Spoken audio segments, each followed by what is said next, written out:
মা আমি অফিসে যাচ্ছি। তুই আজকে অফিসে যাস না। কেন, কি হয়েছে মা? আর তোমার মুখে এগুলো কি, কে লাগিয়েছে এগুলো? হ্যাঁ বাবা আর বলিস না, বৌমা না আমার মুখে এইভাবে টেপ মেরে দিছে। জানিস তুই অফিসে যাওয়ার পর বৌমা বাসার সমস্ত কাজ আমাকে দিয়ে করায়।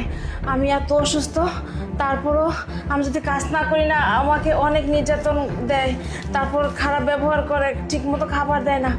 আরেকটা কথা জানিস কিভাবে যে বলবো। আচ্ছা ঠিক আছে, তুমি এক কাজ করো, ওরা বাসায় আছে না?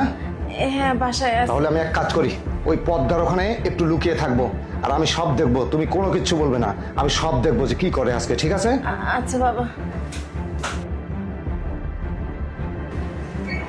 কিরে তুই এখানে এভাবে বসে আছিস কেন?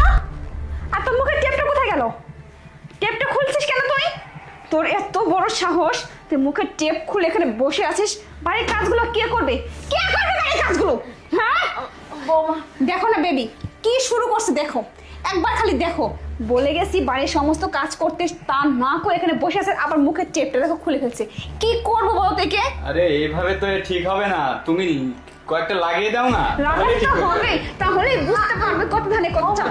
ভালো করে বলতেছি, ভালো কথা বুঝিস না নাকি তুই? তোর কানে ঢোকে না? তোকে যে 3 বেলা খেতে দেই আমি, এটাই তো তোর কাছে অনেক ভাগ্যের ব্যাপার রে। আর তুই কাজ না করে এখানে বসে আছিস। হ্যাঁ আমি আর আমার বয়ফ্রেন্ড কি খাবো দুপুরে? সেটা রান্না করা হয়েছে?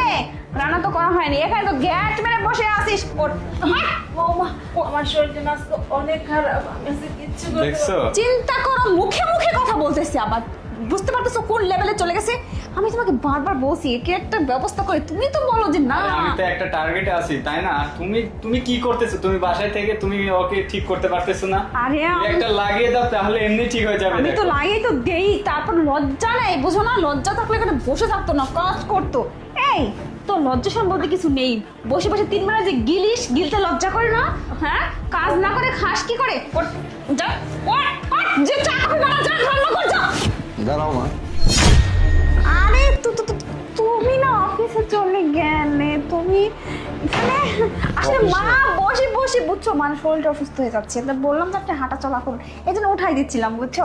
মার তো বসে বসে দেখো না শরীরে ডায়াবেটিস ধরে গেছে, তো বলছি হাঁটা চলা করে আসো, এই আর কি।